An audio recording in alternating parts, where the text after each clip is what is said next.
जितना शक्तिशाली ये मन, उतना शक्तिशाली ये तन।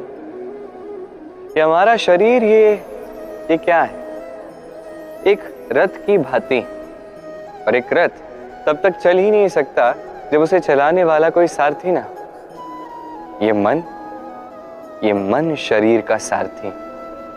अब सोचिए, यदि ये सारथी ही शक्तिहीन हो, दुर्बल हो, तो इस रथ का क्या होगा? ये उचित मार्ग पे नहीं चल पाएगा, उचित गति से नहीं चल पाएगा, मन चाहे स्थान पे ये कभी पहुंच ही नहीं पाएगा। इसलिए मन की शक्ति आवश्यक है। अब मन की शक्ति हम कहां से प्राप्त करते? निश्चय की शक्ति से। अब निश्चय की शक्ति कैसे बढ़ाई जाए? हम दिन प्रतिदिन कुछ निश्चय करते हैं, कुछ छोटे कुछ बड़े, किंतु जैसे ही हम निश्चय पूर्ण करते हैं, मन की शक्ति बढ़ जाती है। कोई निश्चय हम पूर्ण ना कर पाए, मन की शक्ति घट जाती है। एक दीवार की भांति छोटी छोटी शिलाएं हम एक के ऊपर एक लगाते हैं, एक दीवार खड़ी हो जाती है। इतने सारे पत्थर एक साथ आ जाते हैं, तो एक ऐसी दीवार बनती है जिसे तोड़ना लगभग असंभव हो जाता है। वैसे ही मन, वैसे ही निश्चय। छोटे छोटे कर्म करके अपने निश्चय पूर्ण कीजिए। ये निश्चय पूर्ण हो गए, मन की शक्ति बढ़ेगी। कुछ इस प्रकार कि बड़े से बड़ा संकट भी क्यों ना आ जाए, ये संकट अपना श्वास तोड़ देगा, किंतु आपका मन वैसे ही शक्तिशाली रहेगा। तो मन की शक्ति बढ़ा कर रखिए, ताकि आप उचित मार्ग से चल सके, उचित गति के साथ, और मन चाहे स्थान पर पहुंच सके। यदि सच्चे मन से सत्कर्म करोगे इस धरती पे, तो ये कर्म सीधे ईश्वर तक पहुंचते हैं। यदि श्रद्धा के साथ, समर्पण के साथ, सच्चे मन के साथ किसी की भी सेवा करोगे, चाहे माता पिता हो, परिवार हो, गुरु हो, पशु पक्षी हो या समाज हो, तो वो सीधे ईश्वर तक पहुंचता है। सदैव सदैव सच्चे मन के साथ, समर्पण के साथ और श्रद्धा के साथ कर्म कीजिए। ईश्वर स्वयं इसका फल आपको प्रदान करेंगे। कई सारे लोग धन और बल से मूल्यांकन करते हैं किसी भी व्यक्ति का, स्वयं का भी, दूसरों का भी।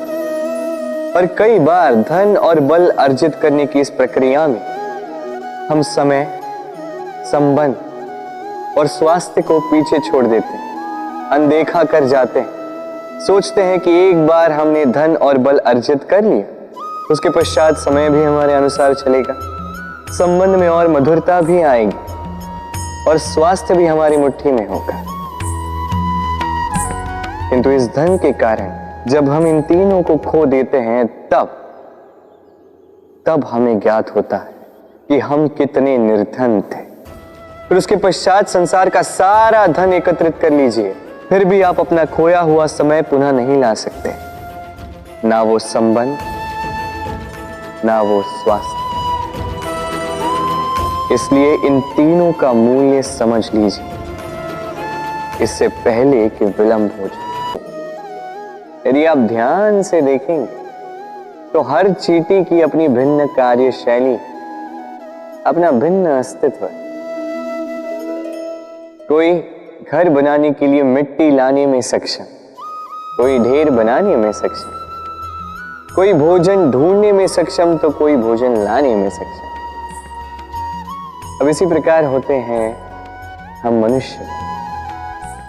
प्रतीत हो सकता है कि सभी एक से हैं, किंतु प्रत्येक व्यक्ति का व्यक्तित्व, प्रत्येक व्यक्ति का अस्तित्व भिन्न है।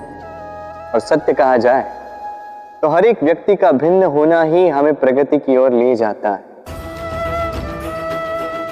सोचिए, यदि आपको किसी के साथ हाथ मिलाकर चलना है, तो आपको आपके सीधे हाथ से उसका उल्टा हाथ पकड़कर आगे चलना होता है। यही नियम है जो इस सृष्टि ने बनाए। भिन्नता, इस भिन्नता को वरदान मानकर चलिए, इसमें कोई बुराई नहीं। सम्मान, संबंध दोनों एक दूसरे के साथ ऐसे जुड़े हैं जैसे दीपक और बाती। ना कोई कम है ना कोई अधिक, दोनों का अधिकार समान होना चाहिए। जैसे पति पत्नी का संबंध। अब इसमें पति का अर्थ स्वामी नहीं, साथी। उसका कर्तव्य है साथ देना, आदेश देना नहीं। और यह संबंध सहकार से बनता है, अधिकार से नहीं।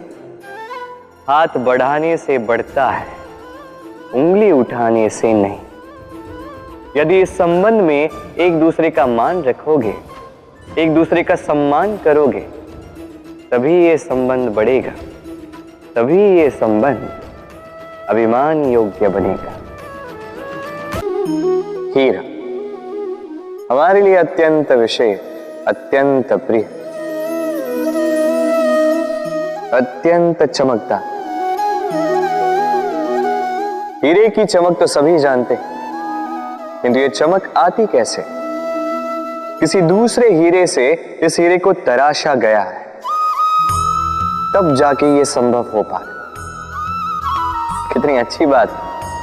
स्वयं से स्वयं को तराशो और स्वयं को ही और बेहतर बना। अब सोचिए, क्या कीचड़ से कीचड़ को साफ किया जा सकता? नहीं। उसके लिए आपको आवश्यकता होगी शुद्ध निर्मल जल की। अब इसी प्रकार अच्छाई से अच्छाई को और भी अधिक सुंदर बनाया जा सकता है, किंतु बुराई से बुराई को सुधारा नहीं जा सकता। सर्वप्रथम अपने मन को पावन करें, अपने मन को शुद्ध करें, और फिर देखें इस दृष्टि से इस संसार को। ये संसार अपने आप शुद्ध लगने लगेगा।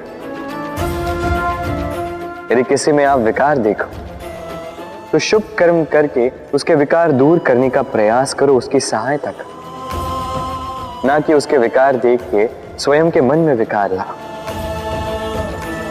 क्योंकि आप हीरे हो, किसी और हीरे को तराशने में उसकी सहायता करो। अच्छा लगे।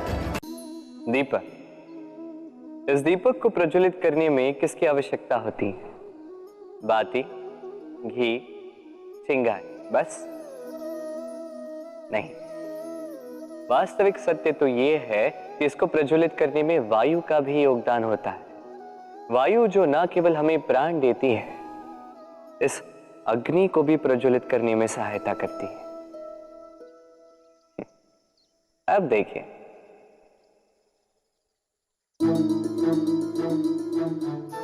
देखा, जिस वायु ने इस अग्नि को प्रज्वलित किया, उसी ने इसे बुझा दिया।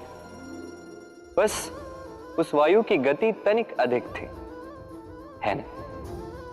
अर्थात प्रत्येक भाव का, हर वेग की एक सीमा होती है, जिसे लांघना नहीं चाहिए। उस सीमा को सदैव स्मरण रखना चाहिए। अब कभी कभी जिनसे हम प्रेम करते हैं, उनकी सहायता करते करते करते करते हम उन्हें दुर्बल बना देते हैं। ये कभी नहीं होना चाहिए। जिनसे आप प्रेम करते हैं, उनकी इतनी ही सहायता कीजिए कि वो उनके लिए प्रेरणा बन सके, अन्यथा ये सहायता नहीं होगी, ये उनके लिए शस्त्र बन जाएगा।